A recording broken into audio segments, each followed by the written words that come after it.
ইতিমধ্যে আপনারা জেনেছেন যে বিএনপির যে ৩১ দফা, তার পয়লা দফায় ছিল সংবিধান সংস্কার কমিশন, অথচ পার্লামেন্টে দাঁড়িয়ে উনি বলছেন সংবিধান সংস্কার হয় না। উনি বলেছেন কি?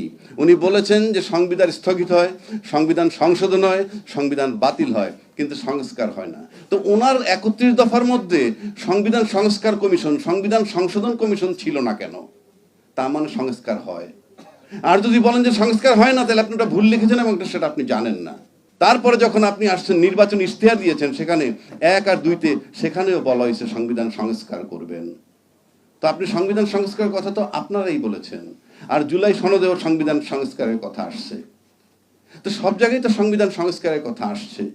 এইবার আসেন, আপনারা এটা মানছেন না। ইয়েস, আপনি না মানলে কিচ্ছু আসে যায় না, কারণ 2/3 মেজরিটি, এটাই বাংলাদেশ। আপনি একবার 2/3 মেজরিটি পাওয়ার মানে হচ্ছে আপনি সব আইনের ঊর্ধ্বে। কিন্তু একবার চক্ষু বন্ধ করে চিন্তা করেন, ৮০ বছর বয়স, ৭৮ বছর বয়স, ৮৫ বছর বয়স, রাষ্ট্রে চালনা করতে করতে জীবন শেষ করে ফেলেছে, ৪০ বছর ৫০ বছর রাজনীতি করতেছে, কারাগারে কেন?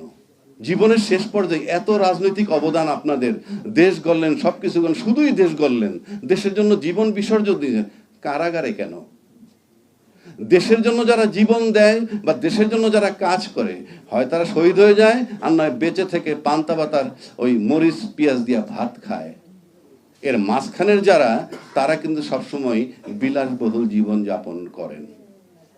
যাদের রাজনীতিতে কোনো অবদান নাই, যাদের আন্দোলনের অবদান নাই, যাদের কোথাও কোনো অবদান নাই। যে আপনি যেহেতু সংবিধান পালন করতেছেন, তাহলে সংবিধান মোতাবেক চলবেন। যেই কথাটা পার্লামেন্টে রিপিট হয়েছে যে ৪-এর ক মোতাবেক অফিস আদালত সর্বত্র শেখ মুজিবুর রহমান সাহেবের ছবি ঝোলার কথা, এবং ৬ষ্ঠ তফসিল মোতাবেক স্বাধীনতার ঘোষক শেখ মুজিবুর রহমান, উনি বললেন যে সেই জন্যই তো আমরা সংশোধনটা চাই। তার মানে সংশোধন করে বাতিল করবেন। আই ডু অ্যাডমিট, আপনি সংশোধন করে বাতিল করবেন, কিন্তু আপনার জানা উচিত, যেহেতু আপনি আইনের টিচার, অলরেডি এখানে তুষার বলে গেছে যে উনি আমাদের সবার স্যার, তো উনি যেহেতু আইনের শিক্ষক, ওনাকে জানতে হবে যে ফৌজদারি অপরাধের কোনো তামাদি হয় না। আপনারা জানেন বঙ্গবন্ধু শেখ মুজিবুর রহমান হত্যার বিচার কবে হয়েছিল।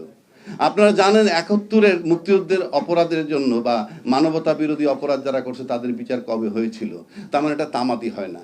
আপনি কবে সংশোধন করে বাতিল করবেন সেটা পরের কথা, কিন্তু এখন পর্যন্ত যে আপনারা সংবিধান লঙ্ঘন করতেছেন, এই আইনের আওতায় আপনাদেরকে যে কোনো লোক পরবর্তীতে ক্ষমতায় এসে আপনাদেরকে ক্রিমিনাল অপরাধ হিসাবে দাঁড়া করতে পারবে।